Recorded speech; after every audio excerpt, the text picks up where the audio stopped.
Welcome back to Master the Marketplace with Kaspien. Hello, everyone, and welcome to another episode of Master the Marketplace with Kaspien. I'm very excited to bring you today another special guest on the episode, the founder and CEO, a conversion rate optimization expert, founder and CEO of Get Uplift, Talia Wolf. Talia, thank you for being on the show today. Thank you for having me. I'm excited to be here. Now, I'm not going to be doing justice to your introduction, high level. I know you're an expert in this field, but why don't you just tell our viewers, our listeners, a little bit about yourself, your background, and what do you do at Get Uplift? Yeah, sure. So I've been in the conversion optimization space, I'd say for over a decade now, which is alarming. And basically what I do is I help businesses all over different types of industries, whether if it's B2C or B2B, e-commerce, SaaS, to optimize their websites and their funnels to get more conversions and sales and leads. And I do it using a methodology that I developed over a decade ago called the emotional targeting methodology. And we can get into that, I guess, soon. But I teach my methodology too on stages and in different courses and programs, and really do that around the world. That's awesome. And so, Talia, just before we get into emotional targeting, I'd love to really deep dive on that a little bit. Tell us a little bit about what got you excited about conversion rate optimization. Like, why did you choose this field? You've been in this space for a while, but what got you excited? What got you started?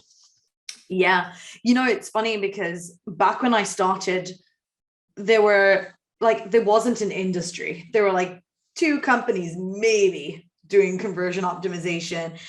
Most of my sales pitches were about why you even need to invest in conversion optimization versus sending more traffic to your website.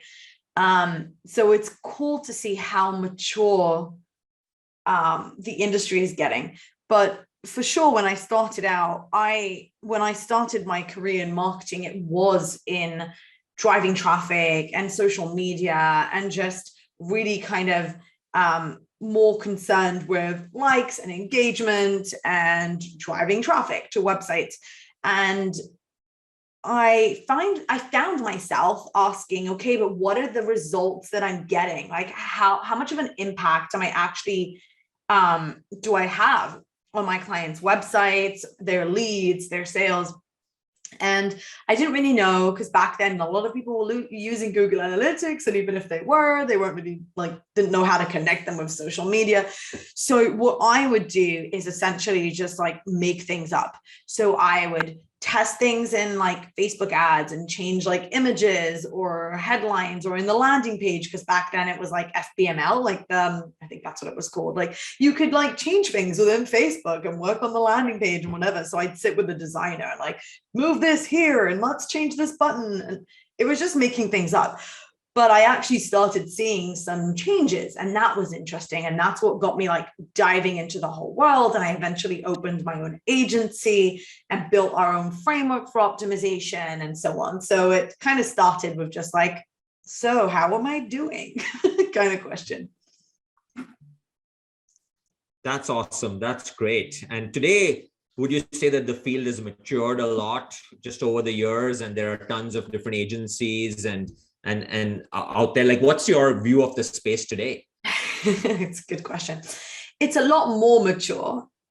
So everyone knows what conversion optimization is, but I'd say that there aren't a lot of agencies offering conversion optimization. There's different types of specialists. There's a lot of marketing agencies that say they do CRO, so they add it as part of what they do because they know it's important to say they do it.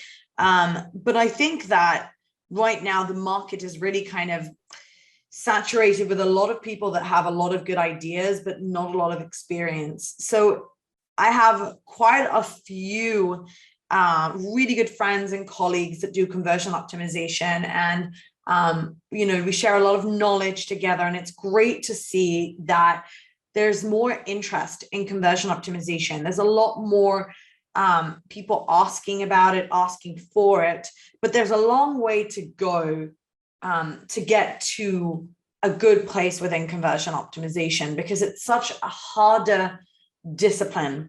It's not like PPC or SEO or even design or copy. In order to actually be a conversion optimizer, you have to know all of what I just said. Like, you have to know PPC and SEO and design and psychology and copy and UX, and like there's so much that it's not as I'm not saying that PPC is easy, but it's not the same. It's not as tactical, and it's a little different. So the market's there, it's interested, it's a lot better, but there's still so much to learn. Right. And Talia, maybe, to step back slightly, just for our audience that might be newer to this space, how would you define conversion optimization, just in your own simple words, for some newer folks who are listening? Yeah, for sure. So essentially, conversion optimization is the art and science of optimizing your website or your landing page or your funnel in order to turn more of your existing traffic into customers or leads.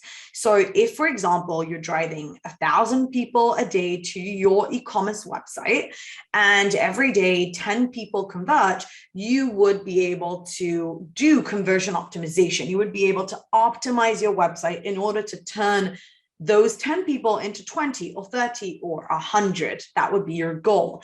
So you're not actually optimizing traffic. You're not touching anything to do with the Facebook ads, the Instagram, the display ads or search. You're really just working on optimizing the website itself, or the landing page itself, or the funnel itself, the copy, the visuals, the flow, the content, and all of that, in order to drive more conversions and turn more of those visitors into customers.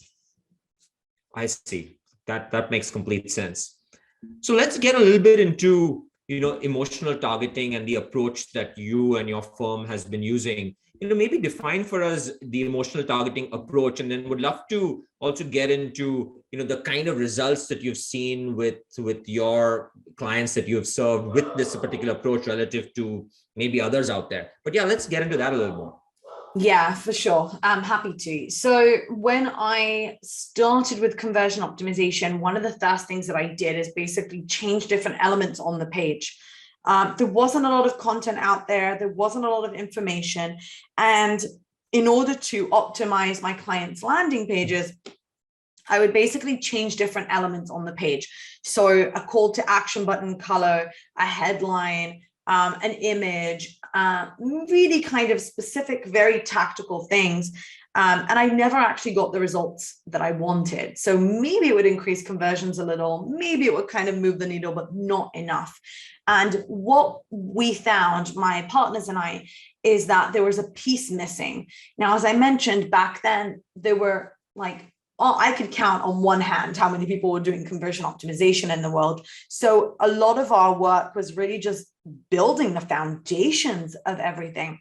And what happened is we went back to the drawing board and asked ourselves, okay, what impacts conversions? And ultimately what impacts conversions is decisions, the decisions that people make. So in order to help people decide and make better decisions and choose my client's product, I need to understand how they make decisions. I need to understand their psychology and their brain. And essentially what we did is we devoured psychology books, and we really researched the whole process of how our brain and our hearts and how we people make decisions in life about anything. And what we uncovered was something that a lot of psychologists and neuroscientists knew for dozens and dozens of years, which is emotion affects every single decision that we make in life, whether if it's a business decision, a personal decision, there's always emotion involved, and it is the biggest part of our decision-making process. And funnily enough, the offline world, when you think about advertising on television, on radio, they've always known that. They've always used emotion, but it was impossible to actually track any of that. And here we are on the online world where you have Google Analytics and tracking, and people are just saying like, these are our features, this is our pricing, buy now, here's the sale. No one was using emotion. No one was actually connecting to customers and speaking their language and really understanding who they are. Because the online world is so focused on age, geographical location, gender, your browser, the device that you're using, we've detached ourselves from people. And the emotional targeting methodology is the process that we built internally in order to uncover people's emotions, their intent, the real reason they're on your website right now and trying to convert and trying to purchase something, and understanding their pains, their challenges, their desired outcomes, and the emotions that are essentially guiding them through the purchase. And we uncovered that when we understood this, when we knew exactly what their pains were, what their challenges were, and what their desired outcomes were, we knew exactly what content needed to be on the page. We knew what we needed to say to people in order to convert them. We knew what they needed to feel and see and read in order to convert them into customers and keep them, because we were actually speaking to their minds and their hearts. And you were asking about results, but the moment we switched to this framework was just when we saw 10 times conversions for our clients and 10 times in retention. It was just overwhelming. And what's amazing is that I did this 10 years ago and we're still doing it. And this is why companies come to us. They understand that changing elements on the page can only take you so far. If you really want to run meaningful conversion optimization and really move the needle and make changes that matter, you have to understand your customers better. You have to get into their hearts and their minds and understand the emotions that guide them in order to increase your conversions. Yeah.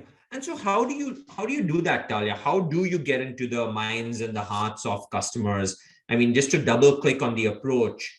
So a client signs you up or you're working with them, like how do you get the data around their customer? How do you understand the customer? Maybe walk us through a little bit of that. Of course.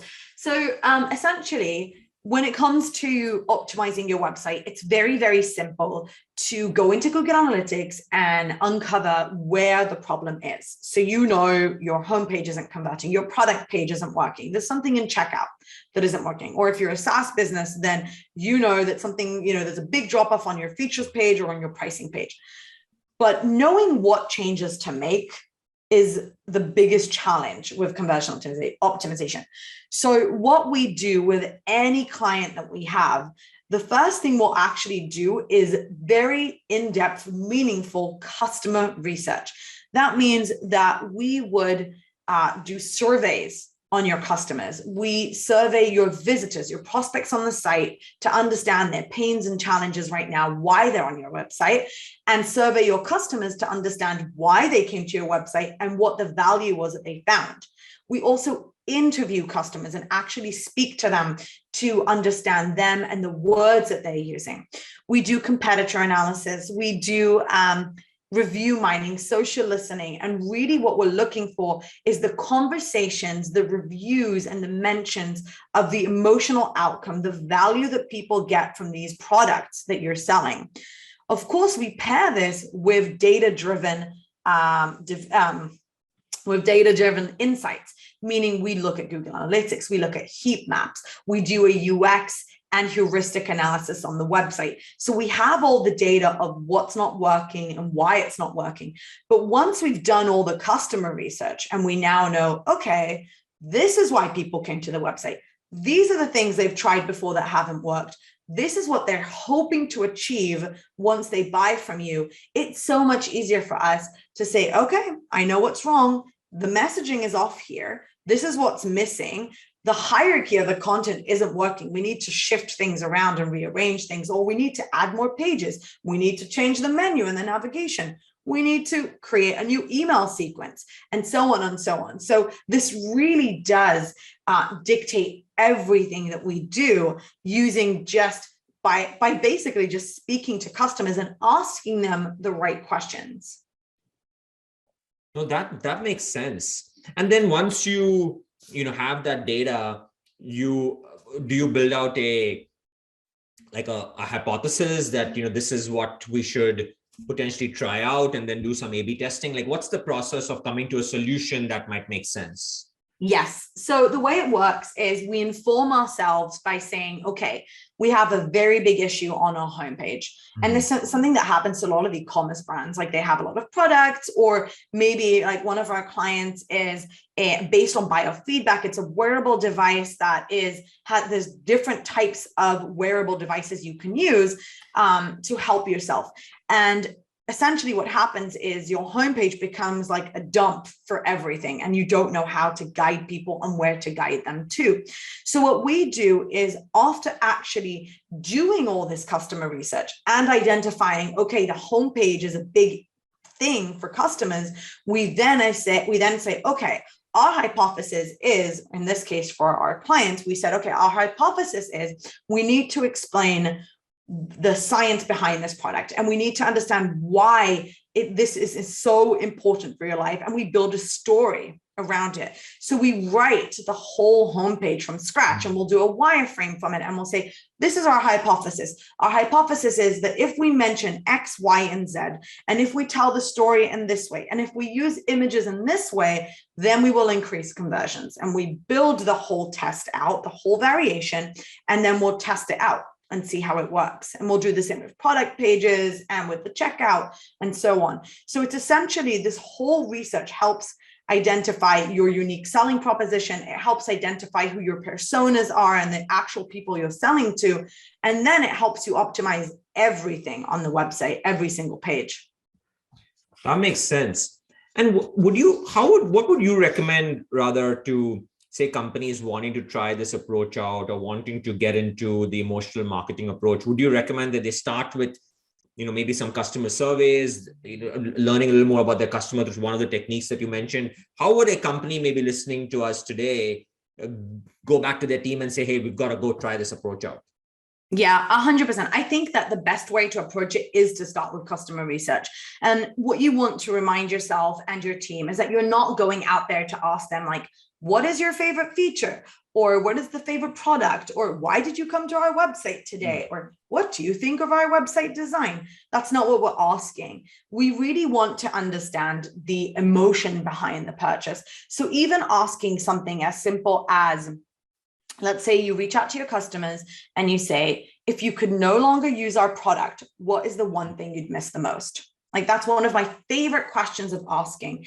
And it gives you so much information, because they're not going to mention features. They're not going to mention something specific to do with the product. They're going to talk about the real value that they see from it, how they feel about it. Or if you were to ask them questions like, if you were to recommend this to your friend, what would you say? What words would you use? And that gives you not only testimonials, but actual words of how people describe your product, how they describe your service, that then you can use that on your website. So starting from scratch, understanding customers is always the way to go. And just by asking those meaningful questions, you'll be able to come up with so many ideas for optimization from the get-go. Right. And if a company already has that wealth of knowledge, they already been, with a lot of companies that continue to talk to their customers, they collect customer data from voice of customer initiatives and maybe through their sales team and customer service teams, etc. And they've got all that data. What would you recommend that they go and try out next? What's the first step to go and try out the approaches that you're probably talking about? Yeah, I think after you do your customer research, the point for you is to understand, okay, what are the top pains that I'm addressing? What are the top desired outcomes? And what am I actually trying to say? The point is to go to your website and audit it and ask yourself, am I speaking about myself? Am I just speaking about features? Am I just talking about the pricing, the sale? Am I really just focusing on myself versus the customer? Because ultimately, the customer is the hero of the story and not you. So you have to make sure, with all the knowledge that you've collected, that everything on your website is making it about them. For example, with my client that I was mentioning before, a lot of the copy they were using was the number one device to do X, Y, and Z. This is the most, award-winning. We don't need to say that. The client doesn't care about that unless they go to the about section where they're trying to learn more. What they want to know is, okay, what is the result? What am I going to get by using this device? And it's the difference between saying like 80% off versus you will never have this type of pain again. You'll be able to sit in front of your computer for hours and do X. The whole idea of just really communicating the value to your customers. So the next step would be auditing your funnels and your emails and your website and asking yourself, am I making it about myself or am I making it about the customer? Can people see themselves on the page? Can they see the real value on the page, the emotional gain, the emotional outcome that they're going to get? Or are you making it about yourself? And if you can see that you're making it about yourself, which is what most companies are doing, then that's when you want to say, okay, I have an hypothesis. I'm going to change my header of the homepage, and I'm going to introduce a very customer-focused headline, a call to action, a visual that enhances what I'm trying to say in my messaging, and let's see what happens. So you want to go about it in step by step, but you can try this out in different ways and test it. And so let's talk a little bit about the testing, right? Because there's obviously a feedback loop that you're expecting from the changes that you're trying out, and and you want to maybe look at the data and say, well, did my conversion improve or not? Like, how would you describe the testing process? What should we be looking for? Is it just did my conversions on that page improve or not, and just use that compared to some benchmark? Or how do you think about the data that we should be looking at? Yeah. So generally, if you're testing, you want to be using an A/B testing tool. Right. So that would be something like, just as an example, Google Optimize, VWO, Optimizely. There's so many right now, but any of those are great and fantastic. And the way it works with conversion optimization and why it's so powerful is that you're testing things live, meaning it's not that you're looking at your homepage now and saying, okay, my homepage doesn't work, I'm going to switch it out for something else. You're essentially going live with two homepages, and 50% of your traffic will see your homepage, and 50% of your traffic will see the new variation you just created. And you will see in real time, in real life, how many conversions each one is getting. So if you're an e-commerce site and you're trying to drive more sales, you go into, for example, Google Optimize, and you look at your test and you see, okay, this variation had 10,000 visits. This variation had 10,000 visits. This had 150 sales. This one had 250, and you can see it. Now you want to run this for at least 2 weeks, and you want to make sure that you're looking at the right KPIs. But most importantly, you need to set KPIs. For me, when it comes to e-commerce specifically, I look at sales, I look at average order value, and I also look at add to cart if I'm talking about product pages. So sometimes we'll see that a lot more people are adding to cart. So I can say, oh, great, my product page is working a lot better, but there's something wrong with the checkout flow now. Or if I'm testing a home page, a lot more people are navigating to the direct product page or to a category page. Fantastic. My homepage is doing a good work. Now let's move to the next one. So it really is about understanding what it is that you're trying to achieve and what you're testing on each page. And it really depends. Like for SaaS, it's going to be something completely different. You're going to be looking at LTV. You're going to be looking at free trials. You're going to be looking at leads and demo requests. So it really depends on what it is that you are testing. But within e-commerce, I'm always looking at sales, add to cart, and AOV, average order value. Got it. And then have you seen, what's your read on the current tools on the market, the platforms that you mentioned around Optimizely and others out there? Are they lacking functionality that might make sense in the scenarios that you're talking about? Or do you feel like one is better than the other? Or what's your recommendation on just the tool set out there? Yeah, I think it really depends on where you are as a business. I think the tools are great for starting out. And I think that any company, like even big enterprises that I work with, I prefer for them to work with an existing tool. A lot of companies, where they get to a certain maturity, they start developing their own A/B testing tools, and it becomes such a mess. So when you have a tool that already works, Are there issues? There's always issues. There's data tracking, like even the difference between Facebook ads and what you're seeing in your analytics, there's always going to be a discrepancy. So there's all sorts of things that can be fixed and changed, but ultimately, I think these tools are really good for what you need right now, especially if you're just starting out in conversion optimization. But again, it also depends on how much traffic you have and how many conversions you have. Not everyone can run A/B tests.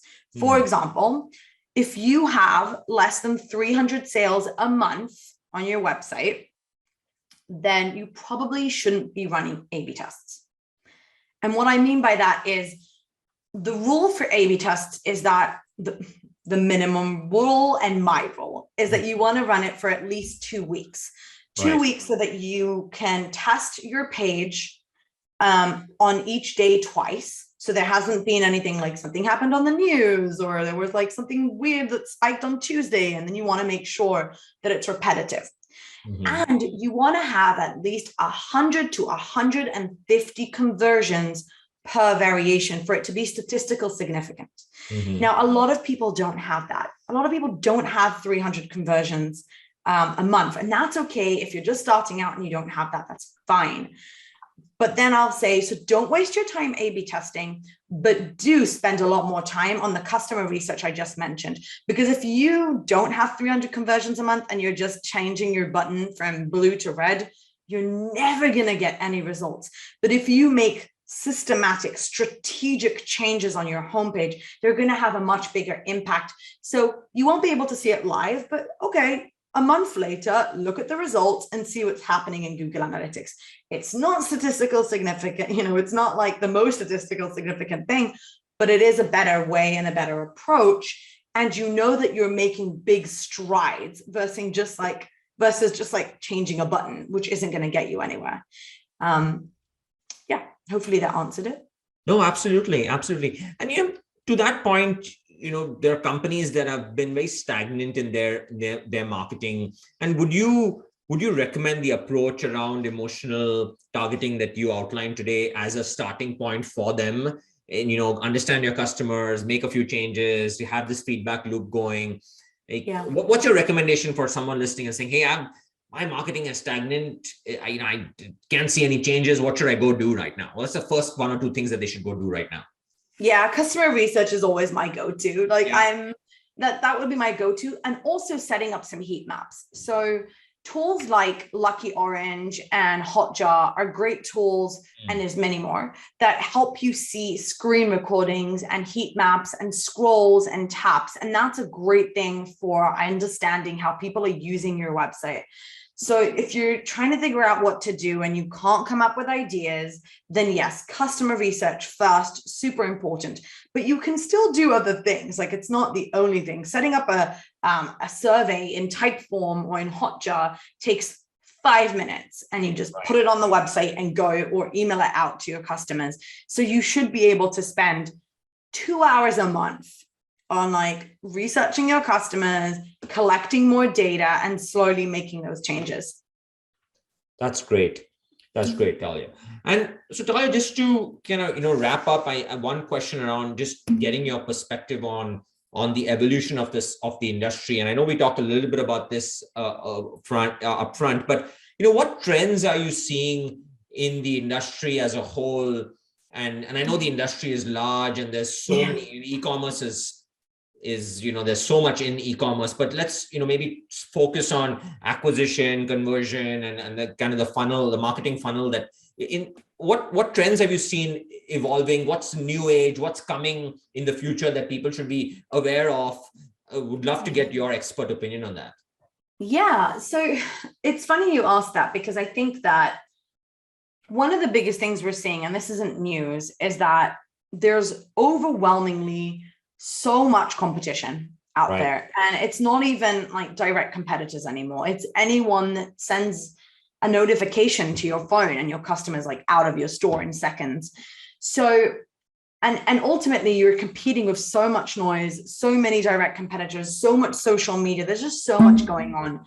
So what I'm seeing is that the companies that really focus on the customer and build a customer driven business those are the ones that are going to go for the long run.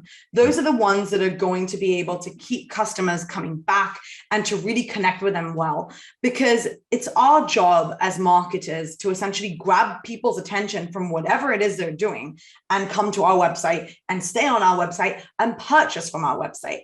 So if you are doing what everyone else is doing, if you're like blindly copying your competitors because they know what they're doing, or if you are just trying to follow best practices and just like doing the same thing over and over again, you're not really going to get anywhere. Ultimately, what people are looking for is help from you, because I myself as a consumer am also overwhelmed. So I'm looking for the brands that understand me, that catch me, that I look on the website, I read the headline and I'm like, yes, that's me. Okay, that's what I need. I don't care about the sale at first. I don't care about your features at first. I want to just know I'm in the right place. So when you ask me about, okay, what are you seeing in the future? I think that the more personalized you can get, the more specific and direct you can get about who your exact customer is, the better chances you have to growing and scaling and getting bigger. You don't have to speak to everyone. You have to speak to your specific customer. You can do this with so many like different technologies. And I know that everyone around us is preaching us to be data-driven or whatever, but ultimately data is data. There's people behind the screens. They're not cash machines. So we really need to ultimately focus on them. And I think that is the future. The future is going back to foundations and focusing on people. Yeah, no, I think you're right. I think a lot of people get excited about, new platforms and new marketplaces and all the different distribution channels, which I'm sure many will come up. There's talk about the metaverse and a lot of that as well. And all great, right? Like all new opportunities available for brands to sell their products, to distribute their products. But I think you made a really good point, which is you can't forget the fundamentals of business, which is to understand your customer. Are you providing them with the right value proposition? And, and if are you truly targeting them with a product that makes sense for that segment? And those fundamentals will not change irrespective of distribution channel. 100%. Excellent. Great. Well, Talia, it was an absolute pleasure. For folks listening on the show, is there a way that they can get in touch with you? What's the best way that, folks, if they want to improve their conversion optimization, if they want to get some feedback, some work from you done, what's the best way that they can contact you? Yeah. Our website, getuplift.co. There is a ton of free content in there and free guides and worksheets and everything you need in there, and courses you can take, and you can hire us there. So it's all on that website. Excellent. Great. Well, Talia, thank you again for being on the show. We really appreciate your time. I certainly learned a bunch myself in the show. So again, folks, thanks for joining us today on another episode of Master the Marketplace. And I'm sure we will see you very soon. Thank you, Talia. Thank you for being on the show. Thank you.